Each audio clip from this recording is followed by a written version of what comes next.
Yeah, you gotta let me finish the story, man. So I went there and I got this email, and this video is sponsored by Grammarly. Make sure you check out that thing that I sent you, alright? All right, By the way, did you get the pizza? I got it. Oh, great. Got the pizza. It only took like 30 minutes for the guy to make it. And that's Well, unfortunate. bit of a struggle, but we got there. All right, chat to you later. Alright, later. I want you to realize that as human beings, as creatures of comfort or creatures of habits, we spend an awful amount of time waiting for something. Maybe you're waiting for someone to go on a date with you. Maybe you're waiting for that new video game to be released. And a common consensus here is that once the waiting game is over, we're going to reach some state of being eternally happy. We're going to reach a state where we can just sit back and relax and enjoy the fruits of our waiting. But most of the time, that's not really the case, is it? As a human being, I want you to realize that once the wait is over, we're so good at conjuring up something new to wait for. We're so good at disregarding what we already have, because I think human beings are just kind of addicted to waiting for stuff. There's a very interesting phenomenon called the post-event blues, where people have repeatedly reported feelings of emptiness after some huge event. Think of your 21st birthday party, and after you've been to the party, after you've gotten drunk, after you've had a few pizzas in your system, you're left alone in a room full of trash and full of pizza boxes and full of empty shot glasses, wondering, what now? What do I do with myself now? And then the whole cycle begins. You try to conjure up something new to wait for, new ambitions, new possessions that you want to get, and the entire cycle never seems to stop. If we zoom out for a second, the conclusion is actually quite scary. We never seem to know what we're waiting for, because anything that we tend to get seems not to be the thing that we were waiting for. Are we waiting for that event, that possession, that person that'll leave us happier than ever? Or are we just waiting for our inevitable death? I don't have an answer yet, which is why, in times of crises like these, or existential crises, I turn to literature for help. What if I told you that there's a play designed to tackle this question of waiting? What if I told you that there's a guy mad enough to write an entire play just surrounding this theme of waiting? I think waiting is one of these things we don't really think about because sometimes it's simply too painful to think about. Which is why on today's video, we're going to tackle one of the most celebrated plays in 20th century literature called For Godot by Samuel Beckett. And before we dive into the ins and outs of Samuel Beckett's For Godot, which is a play that I personally really enjoyed on my own journey of reading literature, interpreting literature, I have to tell you a little bit about today's video sponsor, Grammarly, which turned out to be a lifesaver towards the end of my semester. So outside of YouTube, outside of these videos that I create for you guys to educate you guys, to make literary criticism more accessible, I'm actually a full-time university student who's about to dive into his honors studies for literature. Nowadays, I spend most of my time drafting up thesis proposals, reading academic papers, and also writing papers on the side. And Grammarly for me is a must-have tool to make my ideas convincing and cohesive, especially when engaging with such a field like academia. The field requires a lot of accuracy, technical accuracy, and of course efficiency, because there is a lot of work in this field. And this is where Grammarly's desktop app comes in handy for me. The application makes sure that I get my work done on time, and it makes sure that my papers are high scoring, and I also make sure that all of my emails to my professors and thesis proposals are convincing enough to convince them to let me keep studying. And here's where the two versions of Grammarly come in. The free version in itself is excellent for spelling, grammar, and punctuation suggestions, because for a long paper that's maybe 2,500 words long or maybe 3,000 words long, catching these minor mistakes, punctuation, spelling, grammar, could be quite difficult to do. But the premium features of Grammarly provide full sentence rewrites to make sure that your ideas are as clear as day. And it also prevents instances of receiving a bunch of angry emails from your professors because you've written most of your proposal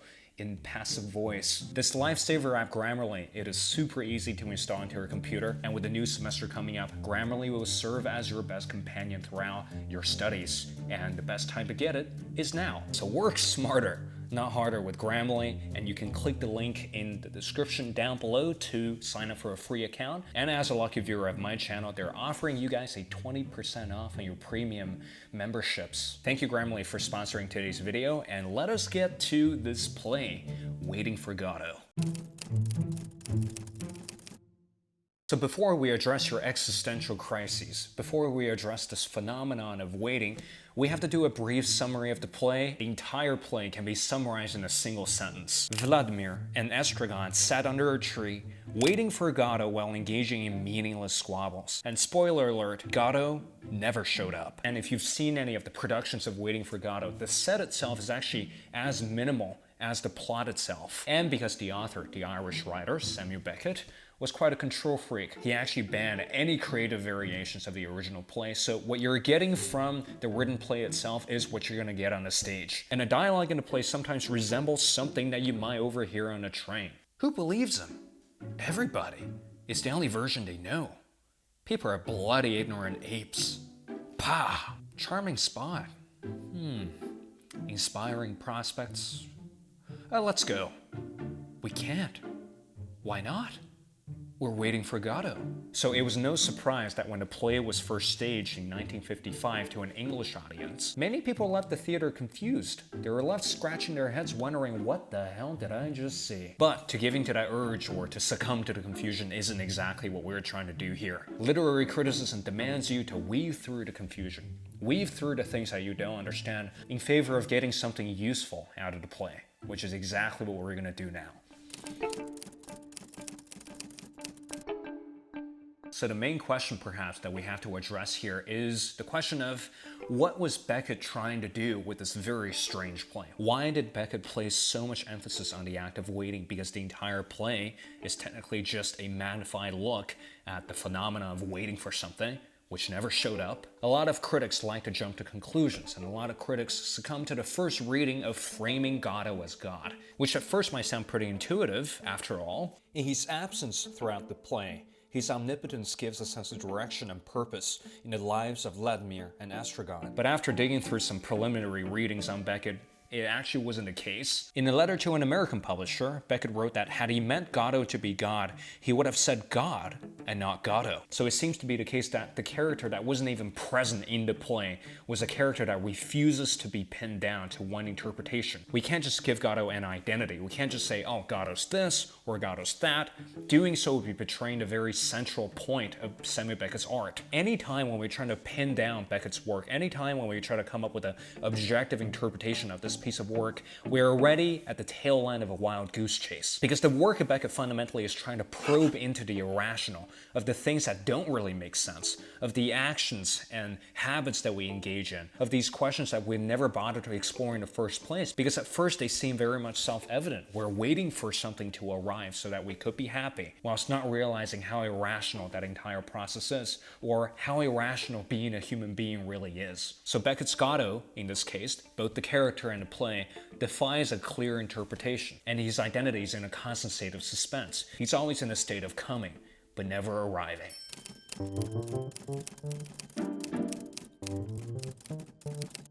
Now tell me if that sounded familiar. How much of our own lives do we spend in a constant state of anticipating something while not getting the thing? Maybe it's that pizza that you order from the internet. And a more painful example might be waiting for a text from your crush, because those things never tend to arrive. And it seems to be the case that if Godot were to actually arrive, it would defeat the purpose of the entire play. The tension in the play will be resolved.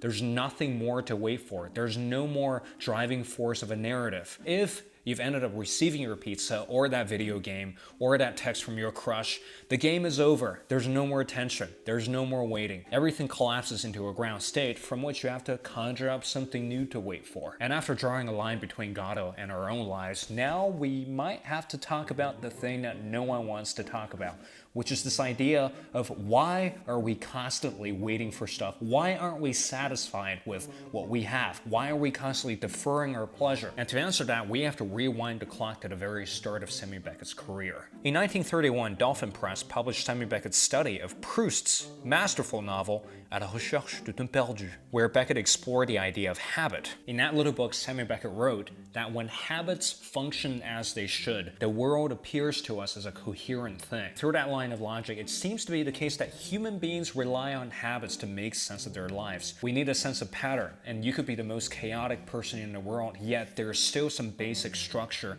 and habits to your world. Because without which your life will be total chaos, and perhaps we're all afraid of living a life with nothing holding it together. together. Do you remember that feeling when you've walked out of your last exam for the semester? For a few hours or for a few days, you're gonna feel thrilled. It's like no more schoolwork, no more stupid teachers, no more things that are trying to bog me down, no more anxiety and stress. But if you give yourself 1 to 2 weeks to live in this absolute lack of structure, you're gonna start to wonder, what now? And this what now eventually turns into a kind of emptiness that haunts you for the rest of the holidays. And from that point, you're gonna find yourself running around trying to do things or to try to reconstitute certain habits and certain behaviors or certain projects that you wanna work on. All of that is you trying to bring habits into your life. All of that is you trying to render your world cohesive through repetitive actions, because without which human beings would literally go insane. A total sense of freedom, while on paper it sounds very nice, is actually quite a scary thing if we think about it. And this is reflected perfectly in the play. Even though Godot never showed up in the play, he still provided a reason for these two characters to wait for him,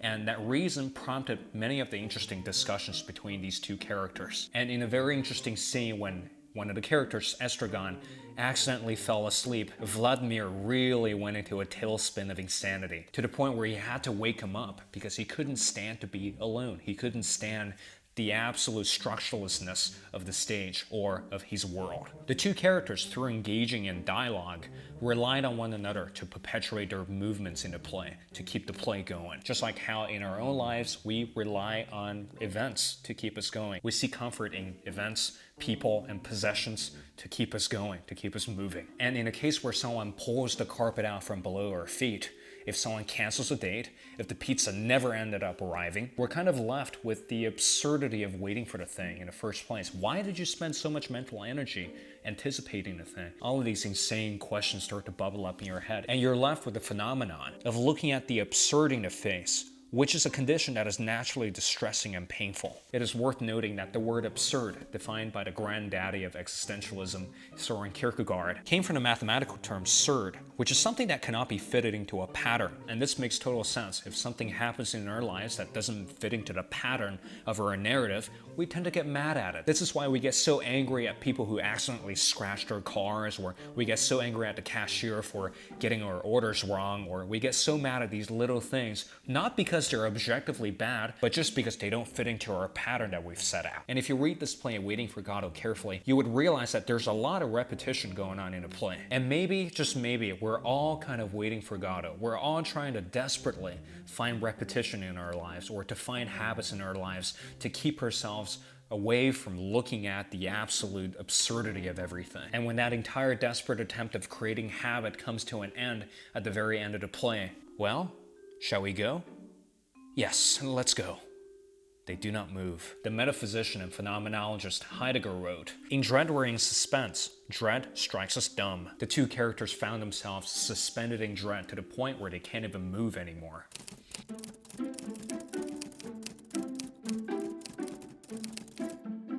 And perhaps we're always looking at our lives as just hovering between moments and events. Well, today there's a birthday party, while tomorrow I'm hanging out with so-and-so, and the day after I'm playing this video game. We don't exactly pay enough attention to the intervals. And if our happiness is solely dependent upon these events, how happy could we actually be? Nevertheless, I think there's a very redemptive quality to reading Simon Beckett's play. So at these intervals, before events happen and after events have finished, that is simply free time. It's not good nor bad. You might think that this little space of time has a negative connotation to it because you can't stand boredom, but objectively speaking, there's nothing good or bad about these, well, empty hours of time. In other words, it's not really the case that we're just constantly chasing after things and there's no end to this chase. It's simply the case that we haven't learned how to deal with boredom properly yet. We haven't learned how to treat these intervals in our schedules with a proper, healthy mindset to, hey, maybe just enjoy a few hours alone in a room isn't that bad. Maybe going for a walk in a park with nothing else but a notebook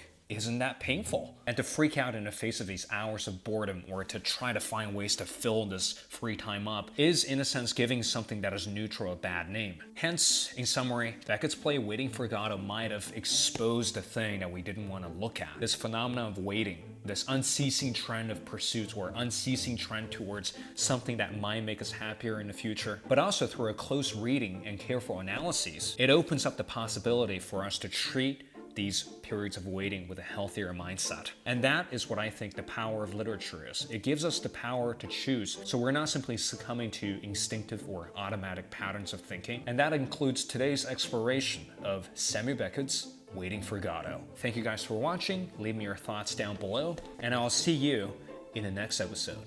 Take care and goodbye.